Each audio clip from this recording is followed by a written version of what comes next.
বাংলাদেশ একটি প্রাণবন্ত সংস্কৃতি ও দৃঢ় মানুষের দেশ। প্রতি বছর উপকূলের লাখো মানুষ প্রকৃতির নির্দয় ক্রোধের মুখোমুখি হয়। ঘূর্ণিঝড়, বন্যা এবং প্রাকৃতিক দুর্যোগ উপকূলীয় অঞ্চলের মানুষের সহনশীলতাকে পরীক্ষা করে।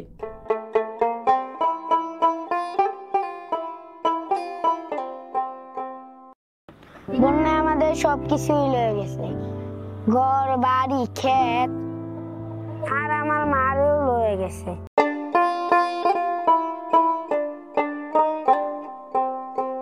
প্রাকৃতিক দুর্যোগের সময় আশ্রয় কেন্দ্রগুলো উপকূলের লাখো মানুষের জীবন রক্ষা করে। তবে উদ্বেগের বিষয় হলো, দেশের অধিকাংশ আশ্রয় কেন্দ্রগুলো ঝুঁকিপূর্ণ, সকল লিঙ্গের বাসিন্দাদের আশ্রয়ের উপযোগী নয়। বিশেষ করে নারী ও গর্ভবতী মহিলাদের নির্দিষ্ট চাহিদা পূরণ করতে ব্যর্থ হয়। গবেষণায় দেখা গিয়েছে, শুধুমাত্র 19% আশ্রয় কেন্দ্রে নারীদের জন্য পৃথক টয়লেট রয়েছে। অধিকাংশ আশ্রয় কেন্দ্রে প্রয়োজনীয় মাতৃত্বকালীন সহায়তার অভাব রয়েছে। নারীদের জন্য পৃথক রুম এবং নিরাপত্তার অভাব রয়েছে। নারীদের নিরাপত্তা, স্বাস্থ্যবিধি এবং মাতৃত্বকালীন যত্ন প্রায়শই উপেক্ষিত হয়। এগুলি ছাড়া নারীরা আশ্রয় কেন্দ্র ব্যবহার করতে ইতস্তত বোধ করে। প্রতিবেদনে দেখা গেছে, আশ্রয় কেন্দ্রে ভিড় এবং পর্যবেক্ষণের অভাবের কারণে শারীরিক নির্যাতনের ঘটনাও ঘটেছে নারীদের সাথে। আমাদের বাংলাদেশের যে উপকূলীয় অঞ্চলে আশ্রয় কেন্দ্রগুলো রয়েছে, সেগুলো প্রথমত হলো আমাদের ইকো ফ্রেন্ডলি না। দ্বিতীয়ত হলো ওখানকার যে জনসাধারণ সেখানে আশ্রয় নেবে, সেটার জন্য যথাযথভাবে প্রস্তুত পর্যাপ্তও না। সবচেয়ে বড় সংকট হলো, ওখানে যারা আশ্রয় নিতে যায় তার মধ্যে সবচেয়ে বেশি নারী এবং বয়স্ক শিশুরা ঝুঁকিতে পড়ে বেশি।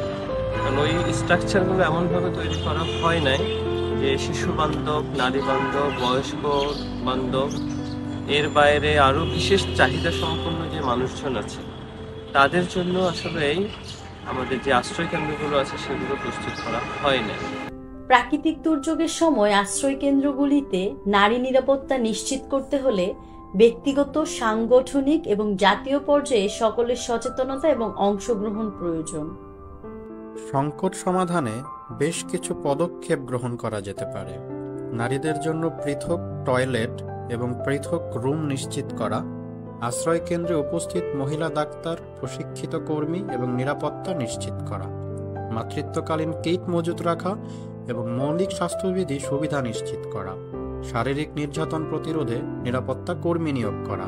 এই সংকটগুলো সমাধানের ক্ষেত্রে পর্যাপ্ত বাজেট সীমাবদ্ধতা, প্রশিক্ষিত কর্মীদের অভাব এবং সাংস্কৃতিক কুসংস্কার এর মতো চ্যালেঞ্জের সম্মুখীন হতে হবে।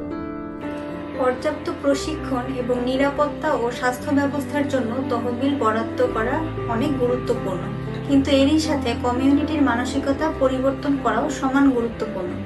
এছাড়াও উপকূলীয় এলাকাগুলোতে মহিলা ডাক্তার নিয়োগ এবং তাদের ধরে রাখাও একটি চ্যালেঞ্জ। নারীদের প্রশিক্ষণের মাধ্যমে নারী নেতৃত্ব তৈরি করা এই আশ্রয় কেন্দ্রগুলিকে সত্যিকারের নিরাপদ আশ্রয়ে পরিণত করতে পারে। স্থানীয় স্বাস্থ্যসেবা প্রদানকারীদের সাথে অংশগ্রহণ করে জরুরি পরিস্থিতিতে মহিলা চিকিৎসকদের উপস্থিতি নিশ্চিত করা যায়। পুরুষদের পাশাপাশি নারী স্বেচ্ছাসেবীরাও দুর্যোগ মোকাবেলায় গুরুত্বপূর্ণ ভূমিকা পালন করে, তবে তা প্রয়োজনের তুলনায় অপ্রতুল। দুর্যোগকালীন সময়ে নারী স্বেচ্ছাসেবীদের বেশ কিছু চ্যালেঞ্জের সম্মুখীন হতে হয়, যা তাদের অংশগ্রহণ এবং কার্যকারিতাকে সীমিত করে। প্রতিবেদনে দেখা গিয়েছে, সাইক্লোন প্রস্তুতি কর্মসূচিতে সিপিপি স্বেচ্ছাসেবীদের মধ্যে শুধুমাত্র 25% নারী স্বেচ্ছাসেবী রয়েছে। সাংস্কৃতিক বিধিনিষেধ এবং পরিবারে পুরুষদের বাধা নারীদের জনসম্মুখে অংশগ্রহণে নিরুৎসাহিত করে। 30% জরিপ করা নারী স্বেচ্ছাসেবী অপারেশনের সময় নিজেদের নিরাপত্তা উদ্বেগের কথা জানিয়েছেন। কখনো কখনো আমাদের পরিবার নারী স্বেচ্ছাসেবক কাজ করতে দেয় না, কারণ তারা মনে করে এটা নারীদের জন্য নিরাপদ নয়। উপযুক্ত লজিস্টিক সাপোর্ট এবং নিরাপত্তা ছাড়া আমাদের জন্য, নারীদের জন্য বিশেষ করে, স্বেচ্ছাসেবক কাজটা করা কঠিন। দুর্যোগ ব্যবস্থাপনায় নারী স্বেচ্ছাসেবীদের সক্রিয় এবং নিরাপদ অংশগ্রহণ নিশ্চিত করতে হলে সকল স্তরের সহযোগিতা প্রয়োজন। ফলে মহিলা স্বেচ্ছাসেবীদের জন্য নিরাপদ পরিবহন এবং আবাসন প্রদান, হয়রানি মামলার জন্য অভিযোগ নিষ্পত্তি প্রক্রিয়া স্থাপন, দুর্যোগ ব্যবস্থাপনা এবং ব্যক্তিগত নিরাপত্তার উপর নিয়মিত প্রশিক্ষণ কর্মসূচি পরিচালনা করা।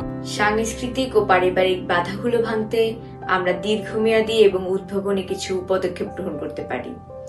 সেক্ষেত্রে নারী স্বেচ্ছাসেবকদের যে ভুল ধারণাগুলো আছে সেগুলো ভাঙতে আমরা বিভিন্ন পদক্ষেপ গ্রহণ করতে পারি, যেমন স্থানীয় নেতা এবং ধর্মীয় নেতাদের সাথে বিভিন্ন বৈঠক আমরা আয়োজন করতে পারি, এবং পারিবারিক প্রণোদনা এবং নারী রোল মডেল তুলে ধরা সমাজে শিক্ষামূলক কার্যক্রমগুলো গ্রহণ করা যেতে পারে। প্রথিত সাংস্কৃতিক নিয়োগ পরিবর্তন এবং পারিবারিক বাধা নিরসন করে নারী নিরাপত্তা নিশ্চিত করতে ও যথাযথ লজিস্টিক সাপোর্ট নিশ্চিত করে নারী স্বেচ্ছাসেবক বাড়ানোর সবচেয়ে বড় চ্যালেঞ্জ।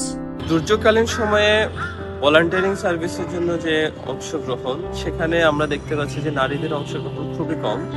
পরিসংখ্যানগতভাবে দেখা যায় যে 30 থেকে 25-30% একটা অংশ আমাদের এখানে প্রশিক্ষণ পায়। বাস্তবে সেই প্রশিক্ষণ যারা পায় সেটাও কার্যকর হয় না। এখানে নানা ধরনের জটিলতা আছে, প্রধানত ওখানকার শিক্ষা ব্যবস্থার মধ্য দিয়ে যে নারীদেরকে সামনে এগিয়ে আনা, সেই ব্যবস্থা এখানে নিশ্চিত করা হয় নাই। এখানকার নারীরা যে ভলান্টিয়ারিং কাজে স্বেচ্ছাসেবী হিসেবে ভূমিকা রাখতে পারে সেটা নিয়ে সামাজিক সচেতনতা তৈরি হয় নাই। পরিবারগুলো তাকে মনে করে না সে সামাজিকভাবে এই ভূমিকাটা রাখতে পারে। অন্যদিকে তার ফিজিক্যাল নানা ধরনের প্রবলেম থাকতে পারে, সেগুলোকে ওভারকাম করার জন্য তাদেরকে পর্যাপ্ত শিক্ষা এবং প্রশিক্ষণ নিশ্চিত করা খুবই জরুরি। স্থানীয় স্কুল, কলেজ এবং এনজিও এছাড়াও সরকারি সংস্থাগুলোর সহযোগিতা তৈরি করা এবং কমিউনিটির সমর্থন ব্যবহার করা এই চ্যালেঞ্জগুলি অতিক্রম করতে পারে। নারীদের সফলতার গল্পগুলি তুলে ধরা আরও নারীদের এগিয়ে আসতে অনুপ্রাণিত করতে পারে। এছাড়াও আর্থিক ভাতা এবং প্রশিক্ষণ প্রদান নিশ্চিত করা যেতে পারে।